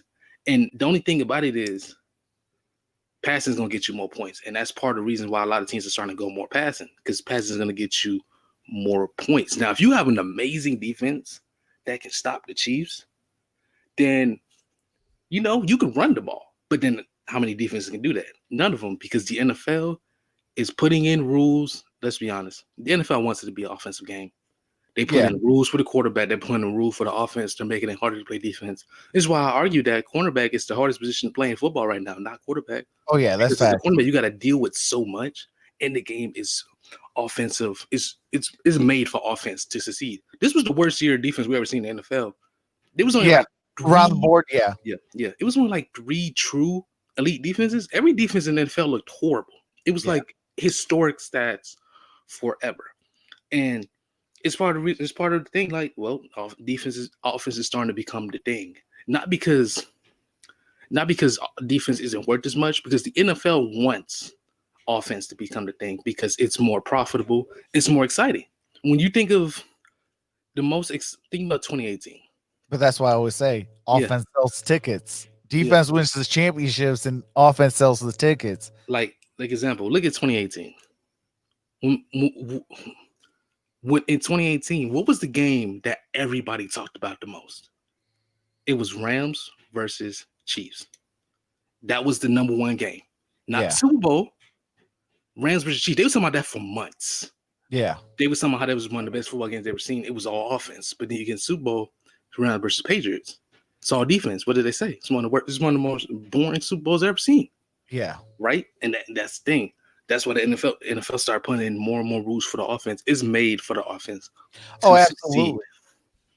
And that's what confused me about the Chiefs, because it took me a while to realize their style is basically, we're going to put so many points on you. You can try to ball control us, but we're going to put up these points. You can keep trying to run the ball. You can keep trying to beat us by putting up 3 points. We're going to put up 7. And you can see. Hold on. You got low tone. Okay. My mic went off for a second. But their game plan is basically, you could try to beat us with 3 points, skin field goals. We're going to score 7. We're going to make you try to pass the ball against us because you can't score points running the ball as much as we can. And that's when we're going to sit Chris Jones. That's when we're going to sit Frank Clark. That's when we're going to let the dogs off the leash. And we're going to let you try to pass against us. Because guess what? We might not be the best run defense, but we're kind of built. Notice, Frank Clark isn't a really good run defender. Neither is Chris Jones. They drafted Snead in the first round. They basically said, we're going to pass the ball. We're going to force you to pass. And when you start to pass, you're going to really see how good a defense is really at stopping the pass. It's not a really good defense overall, but when you're in a position where you're forced to score touchdowns versus us, because it's a game of points against us. A lot of teams, it's a game of possessions. But against the Chiefs, it's a game of points. And their defense is basically built to, well, try to pass the ball against us. You're going to run a Snead, our rookie corner. Who's actually probably like the only good rookie corner in the NFL. You got Tyrann Mathieu, Jawan Thornhill. You got Chris Jones. You got Frank Clark. They're gonna let them off the leash against you, Alex Okafor. The team is built to stop the pass, not the run, because their game plan is, well, we're gonna pass. We're gonna force you to pass. See, my thing is, like, the Kansas City Chiefs, they have all that power on offense and just enough on defense to win that game. Because, you know, if I'm going to score all these points, I can have just good enough defense to kind of keep you even, say, a touchdown or 2 away from what I'm scoring. Yeah. They basically just say, we're going to make you play. We're going to make you play passing football against us. And our defense is built to stop the pass. Alabama did a similar thing, except, you know, they're like literally stacked. They had an amazing offensive line, but they just have everything. Because Ohio State was kind of like, well, we're just gonna play ball control. And guess what? As soon as Alabama got one stop, the game was over. Because everybody in the stadium knew Alabama scoring 7 to 3 points every single time they stepped on that field. Yeah. So It was hard for Ohio State to come back from. Yeah, Ohio State kept trying to play. They was like, well, we're just going to run the ball and we're going to force Bama, Well, see, when Sermon went out, I think the whole momentum outside of that first drive with him out of going into the locker room, they had that one good drive and then everything else fell apart. And I think Alabama seen that and they were like, I see what they're going to try to do. Let's counteract this and try to get this national title. Yeah, the thing about Alabama is, like I said, it only took 1 punt. A lot of people said as soon as they saw that first punt, the game was over because you're not stopping that offense. If Ohio State, I'm not saying Ohio State should have went out there and tried to pass the ball because Alabama's defense is actually pretty good at stopping the pass too.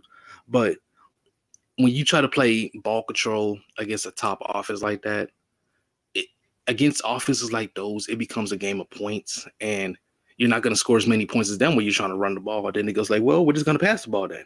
The defense is built to stop that pass. It's kind of a weird concept because, there's a lot of things in modern football that don't make sense, right? Somebody actually did a little report on this a couple years ago about how the run game doesn't affect play action. And most people say that's something like the dumbest thing ever. They said the same thing. They was like, this makes 0 sense. But we found nothing that proves that play action, like that run game, helps play action. And then it does because they're thinking that it's going to be a run.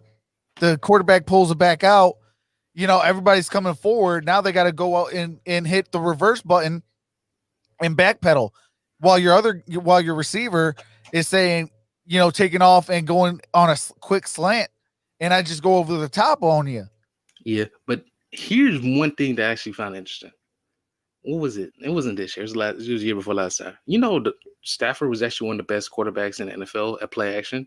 And people say, well, he had a bad offense. He didn't have a run game because it turns out a lot of times, even though linebackers on play action, linebackers have a tendency, they just step up a little bit, then they drop back. Turns out they do that most of the time. Only time I've really seen a linebacker not do that is the game when the Lions played the Rams and when the Patriots saw the Rams, where they basically said, do not step up on play action at all because they're trying to get you out of position. Because most of the time they all do it to some sort of extent.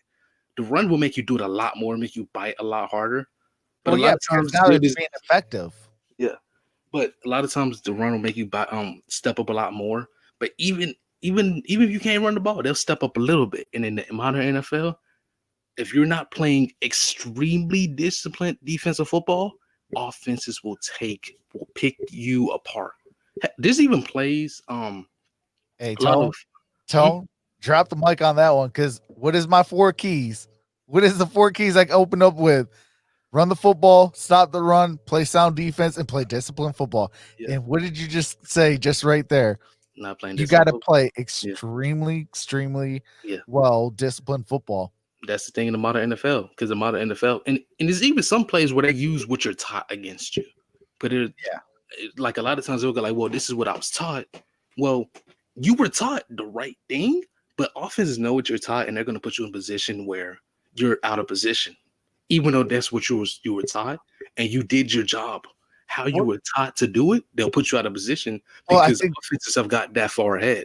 Yeah, and I think a lot of that's why you see sometimes the momentum shifter plays is those trick plays. Yeah. What was that?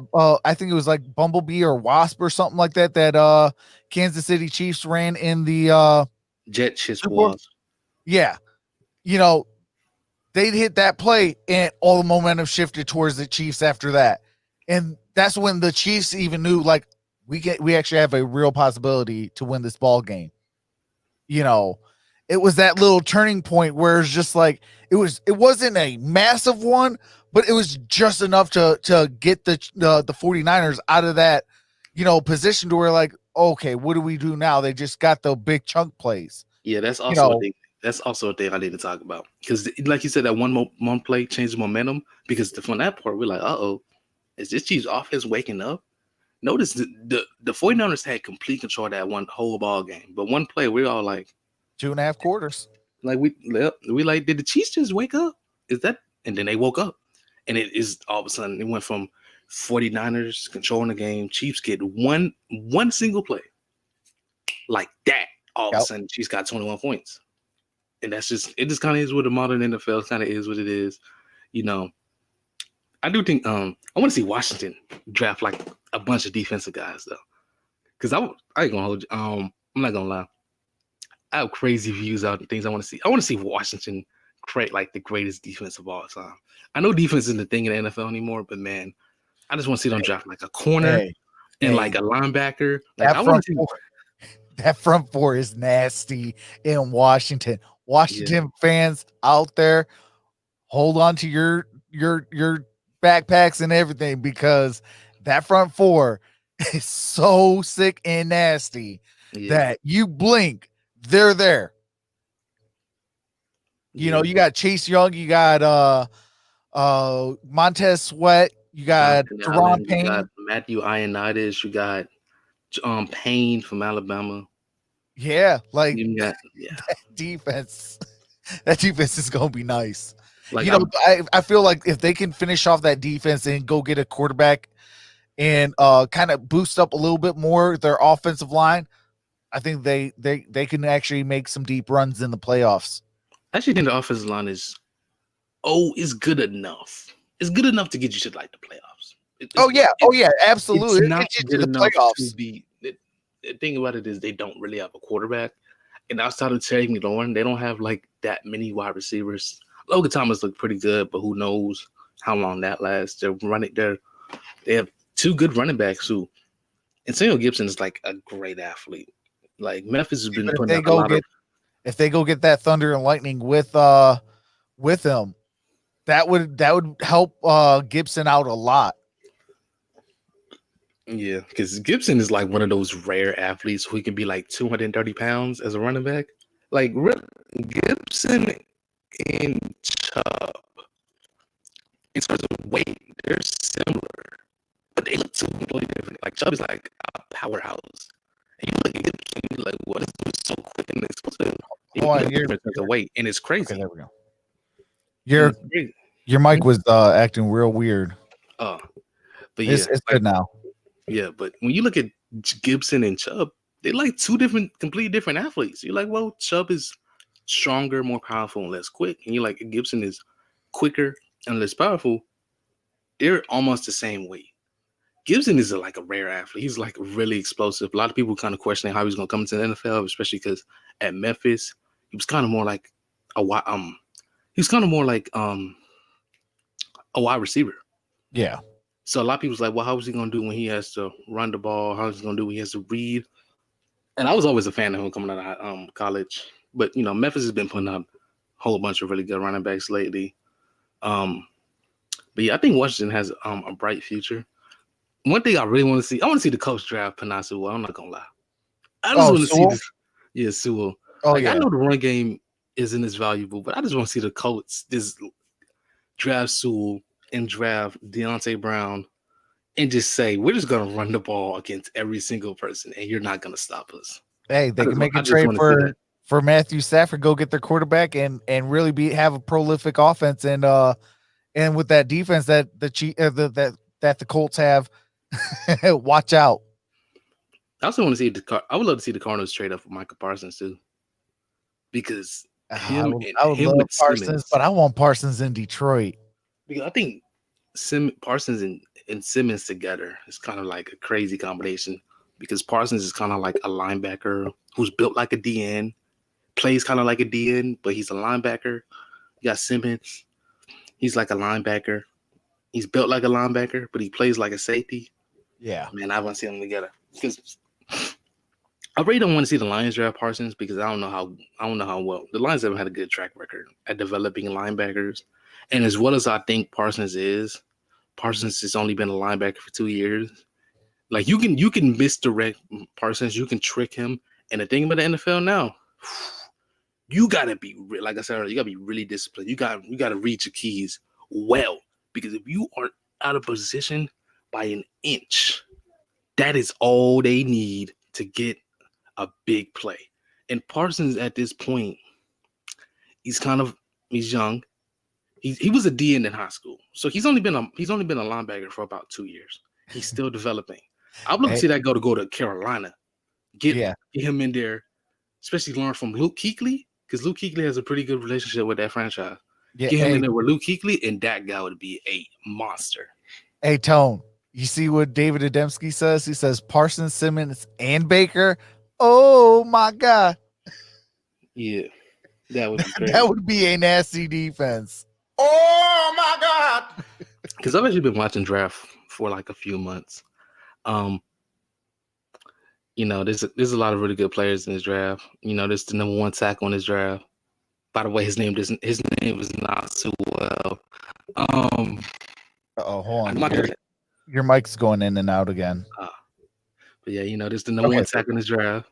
His name is not Sewell. I know Mike's gonna go crazy on that. But if y'all seen a dude named Rashawn Slater is so nice. Anybody who doesn't know who he is, he's a tackle from Northwestern. He's the guy who put Chase Young in jail. Man, halfway through the game, all I thought I heard was locked up, won't let me out. They had that man in jail. He could not. Rashawn Slater, great athlete, strong, doesn't have long arms, and surprisingly against Chase Young, who is pretty talented. He's not generational talent. I don't know why people said he was generational talent. Hey, that dude proved that he's generational talent. That's your rookie of the year on the defensive side of the ball. Here's my problem with the term generational talent. I think we throw it around too many loosely because a lot of people, this little draft community I be in, we actually had a conversation about this. It was like, well, when Von Miller came out, we called him a generational talent. We said the same thing about Khalil Mack. Said the same thing about J.J. Watt. We said the same thing about Myles Garrett. I heard people call Bradley Chubb a generational talent. That's like 6 generational talents in 10 years. I'm like, how long? Jadeveon Clowney, I forgot about him. That's 7. It's like 7 generational talents in 10 years. 7. And 2, I'm pretty sure Von Miller, J.J. was the same draft, I think. But it's like, I think we go around the term generational talent too loosely. Like Trevor might be one. Because Andrew Luck is 2012 to 2021. I think it's a good enough space to be called a generational talent because, like, Chase Young, I think he's very talented. It's crazy because he's so talented. I don't even think if you compare him to, like, when you compare him to guys like Vaughn, Khalil, Myles Garrett, when you start comparing him to guys like that, he's not even an elite talent, which is as crazy. That's how crazy edge talent is nowadays. Because you got guys like Myles Garrett he's like a physical specimen. The dude is 6'5", long arms, 270, strong as hell. And the man, I don't know if y'all seen the pictures of this man coming out of high school. He looked like an NFL player coming out of high school. Dude was shredded. He looked like he could have came out his first year of college and started. Dude is crazy. He's bendy. He's such a great athlete. He might be the best, most talented DN I've ever seen. Maybe the most talented defensive player I've ever seen. Because I think the difference between him and Donald is he has the length that Donald doesn't have. Because length, like Donald has insanely athletic, but he's like 6'1". Doesn't have as much length. He's just really good with his hands, and he's a great athlete. So he makes it. Hey, don't sleep on his footwork. Oh yeah, Aaron Donald is Aaron Donald's footwork with his hand placement is bar none. That's why Aaron Donald is so superior. His footwork and his hand placements. I've ever seen. Huh? I think Aaron Donald's probably the best defensive player we've ever seen because that man is so much better than the next defensive tackle. It's crazy. There's nobody even in his conversation as a defensive tackle.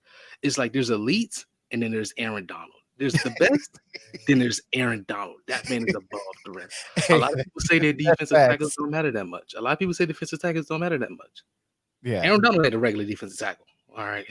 He's not your Fletcher Cox.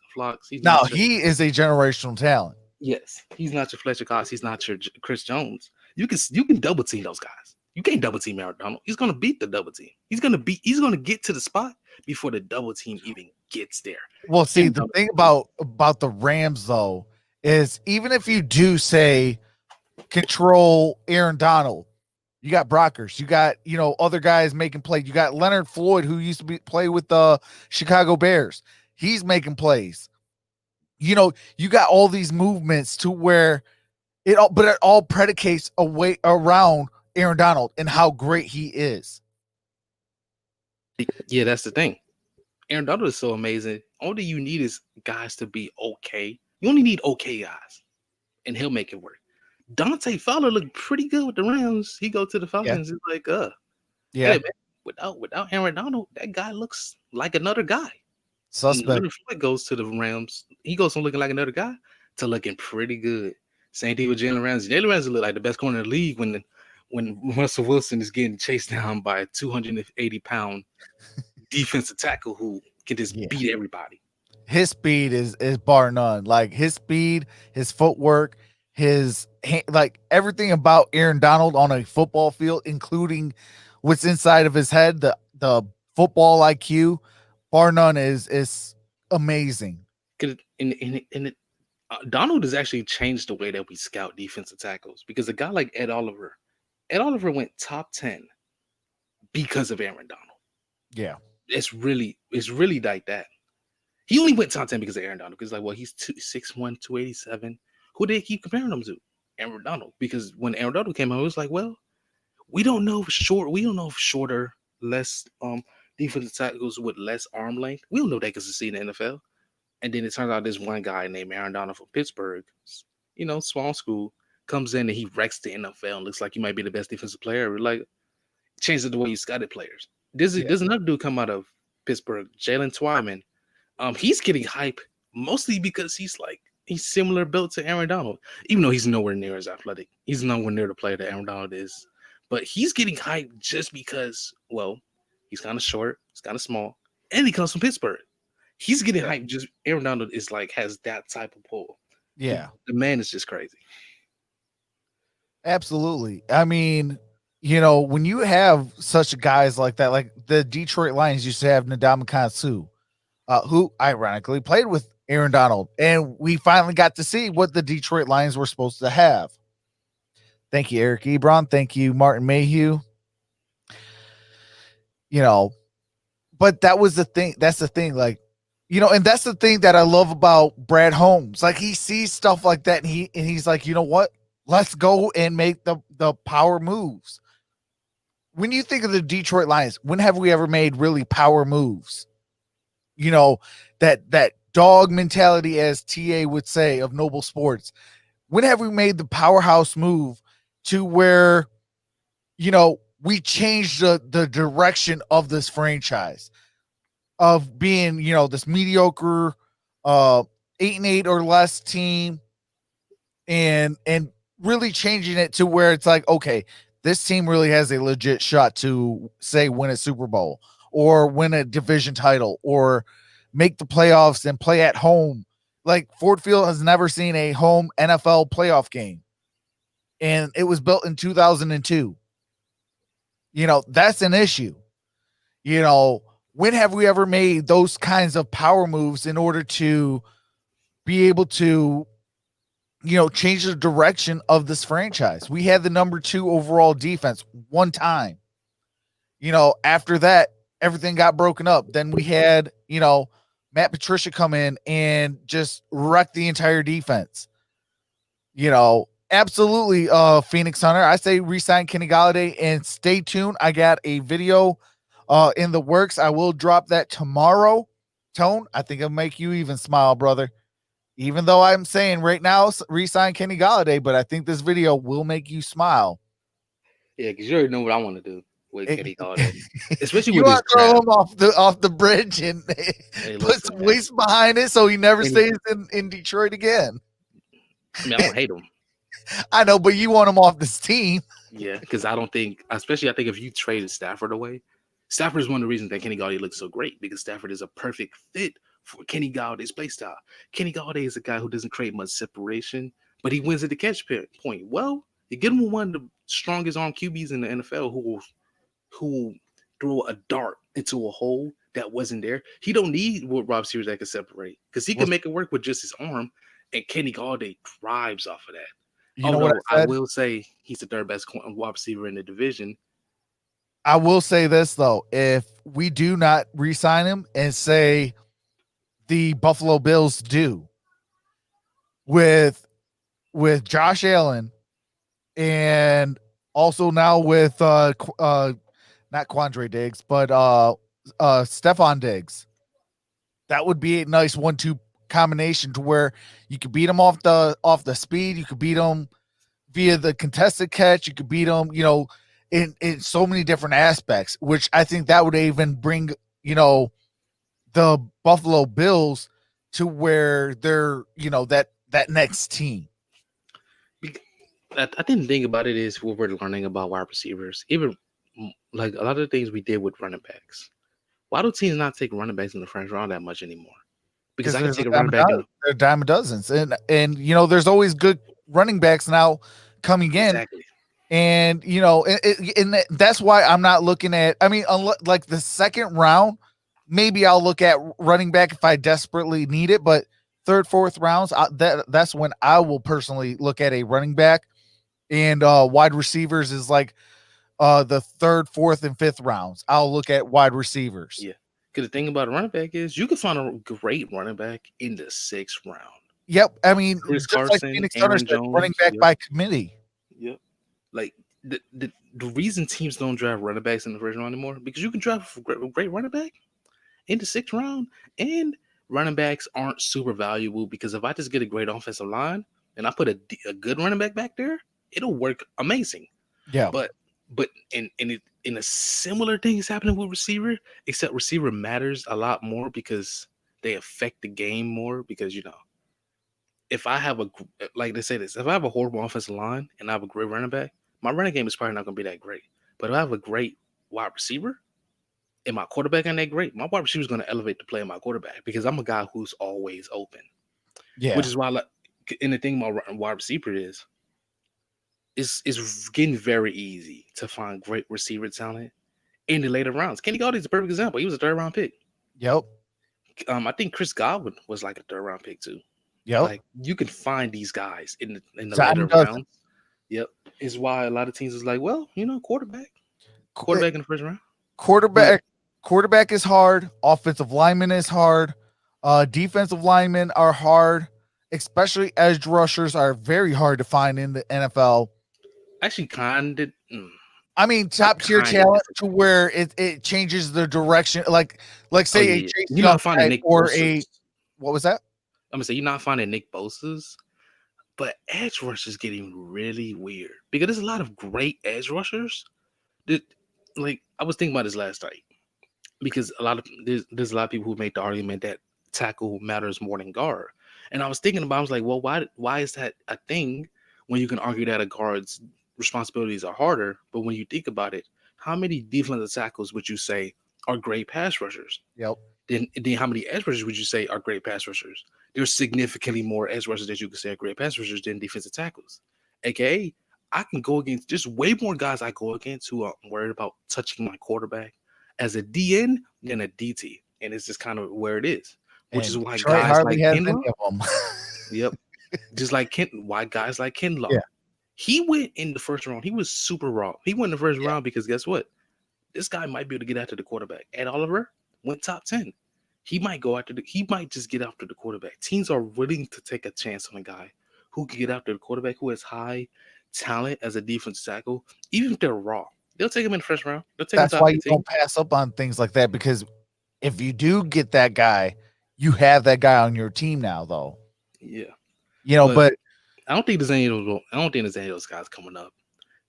Next year, though, their edge rush this year is pretty bad. It's not that great.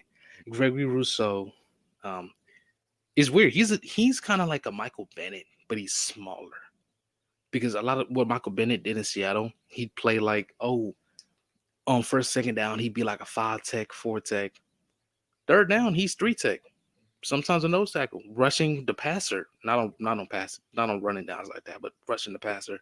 Similar to things that New England kind of did with Trey Flowers, D end on running downs, DT on passing downs. Now it's not like these guys can't be D ends. Well, Flowers can, but Greg can't. but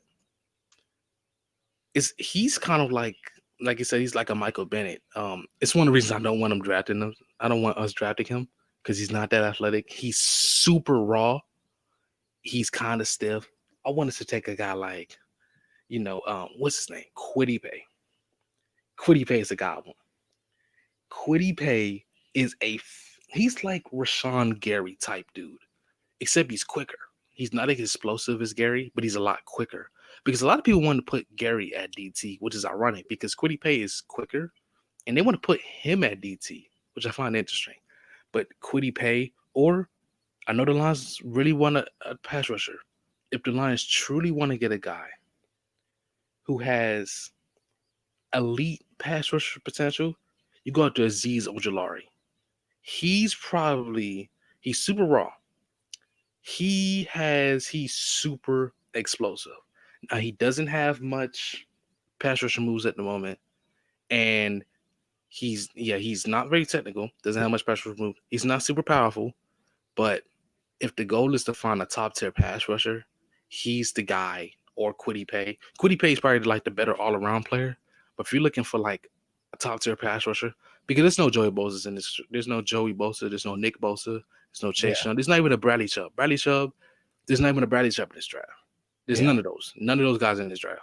But if there's talent, but there's like top tier talent, but you're gonna develop them. So it's I think this year is more for defense is linebackers. There's a lot of good linebackers in this year's draft. There's like a lot of corners. There's Asante Samuel Jr., Samuel's son. There's Joe Horn's son.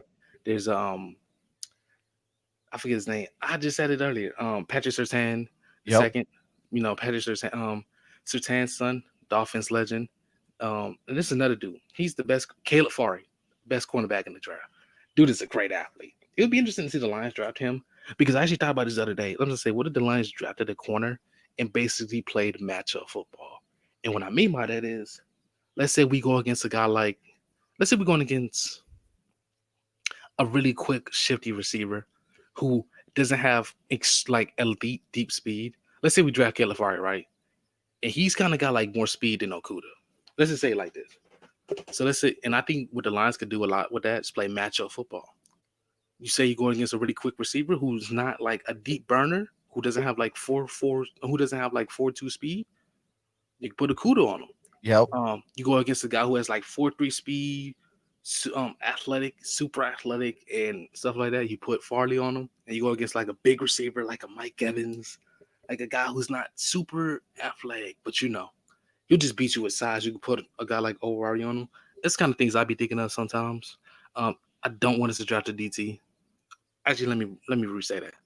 Depending on where Marvin Wilson goes, because Marvin Wilson is like, he reminds me a lot of Kenny Clark. Honestly, I think he has like Kenny Clark type potential. Kenny Clark, who went later in the second, who went late first.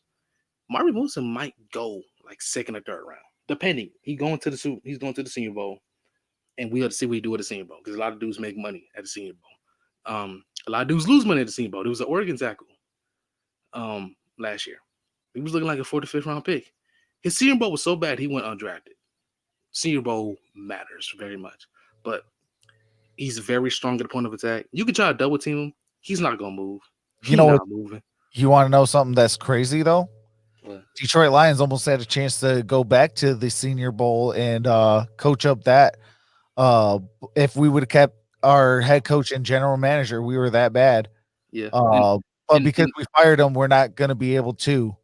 And being at the Senior Bowl is actually a very big. Oh, absolutely. Especially with a team that rebuilds. That's a huge aspect because you get a little bit more hands-on with some of these prospects that you wouldn't say the teams that don't coach the Senior Bowls and stuff like that. Yeah, because I also wanted to see if we draft a receiver.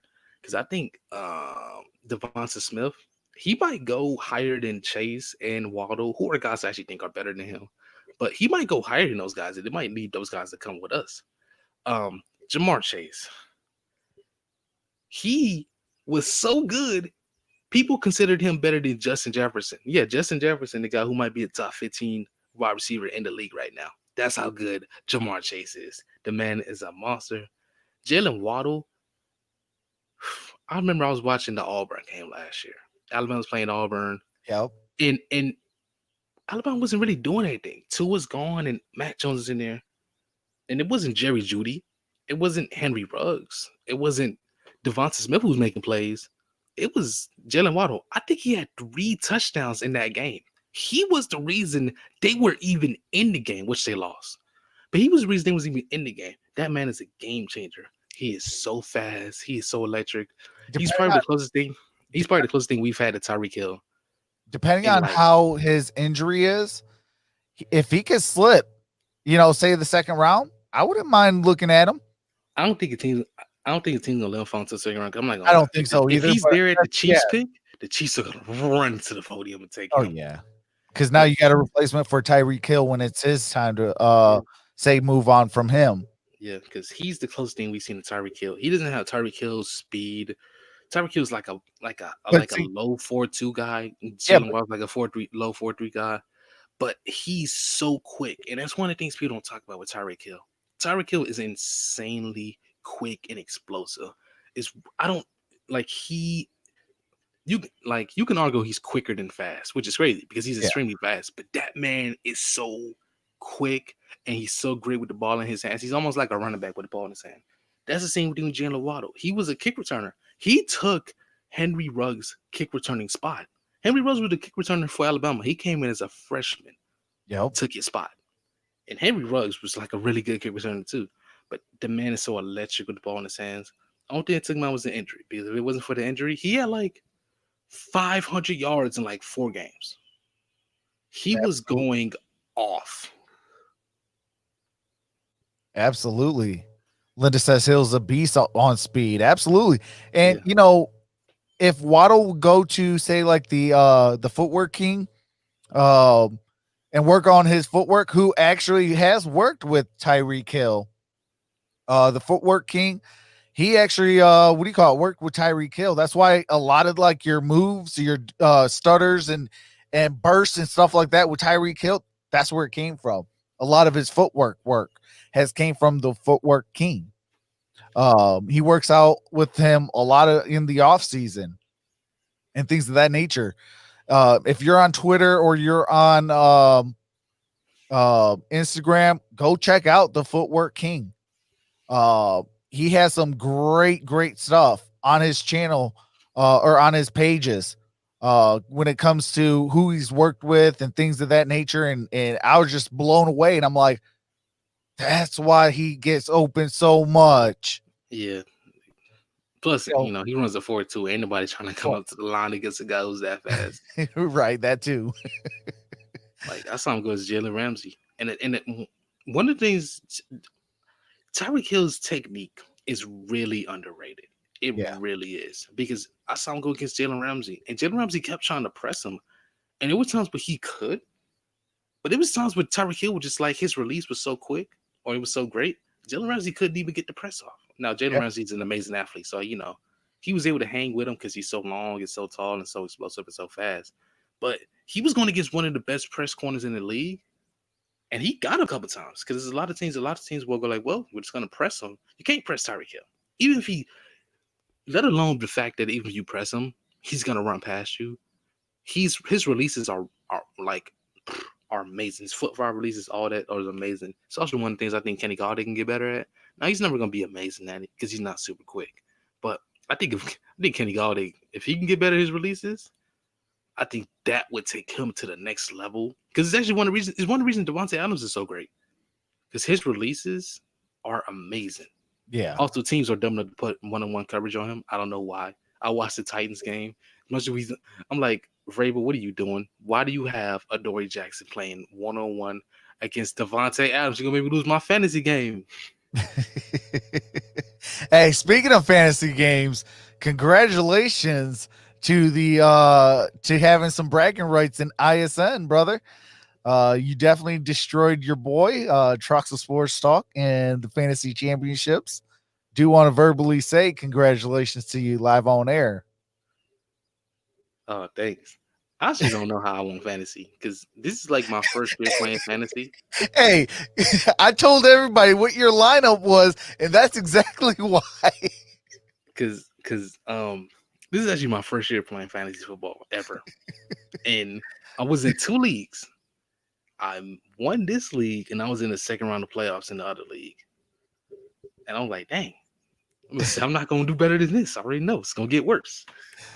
But because I kept drafting Tyreek Hill, I drafted Tyreek Hill in both my leagues. Clearly, that was a great idea. Oh yeah. Oh It was yeah. a great idea. I drafted Kyler Murray. That was not a great idea. I was thinking Kyler Murray was gonna have an MVP type season. He had an MVP type season. Like, come on, man. He would be putting up 9 fantasy points. Wasn't for him. Hey, try not having any quarterback on your team.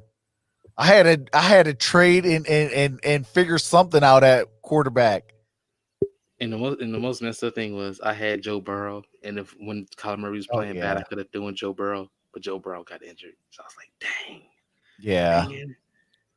But yeah, my fantasy started out pretty good for me. I don't know if I'm doing better than that. It's and it's so many good players I had, but something happened. Like I had CeeDee Lamb, he was going off, but Dak got injured.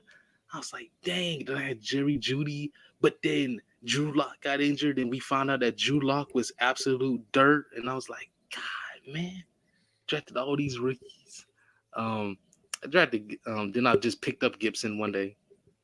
That was one of the best decisions you ever did with that, because that helped boost your running back core. Yep, I picked up Gibson one day. He started going off, and weirdly, I was actually doing pretty good with my defensive picks. My first week, my defensive pick was I just picked up Washington out of free agency. Yeah, I remember that. I picked him up, and I dropped him. Actually, after that, I picked up another team. I ended up picking, I forget who team. I picked up another team, and they was going off. I was getting really good with my defensive picks. I don't know how I was doing it, but because I was even gonna start Washington. I was on Twitter, and this guy I follow, he's like, "Oh, Lane Johnson is out of this game," and I'm like, "Really? Andre Dillard's out, Lane Johnson's out. I'm gonna start Washington's defense." I just didn't know that Carson Wentz was gonna turn into a turnover machine, but you know, I got lucky on that. But we are at the 2-hour mark. Do you got any closing words, brother? Don't draft Gregory Rousseau at all. I hate him. I don't really want us to draft Michael Parsons, but he's super talented, so I'd be okay with that. Also, Devontae Smith is the third best wide receiver in the draft, and franchise and trade Kenny Galladay. All right, I appreciate that, Antonio T. But I will be over. Actually, I think we'll both be over on the One Pride podcast over on Detroit Lions Talk with MicroMike at 6:30. So in about 3.5 hours, we should be live over there. Definitely tune into that. I do want to appreciate everyone who came out. Congratulations to the Detroit Lions finally getting my guy in Brad Holmes. I was super excited about that, and we're gonna have some fun with that. We are going to be waiting on seeing if the Detroit Lions go after a second interview with Robert Saleh. And hopefully we can get both the guys that I want. And hopefully that'll help change the direction of the franchise. But with that being said, love you all. See you guys tomorrow on Trucks of Sports Talk with a live stream. And I will see you guys over on MicroMike's channel hopefully tonight, and have a nice day. This is Trucks Sports Talk, and we're out. Peace.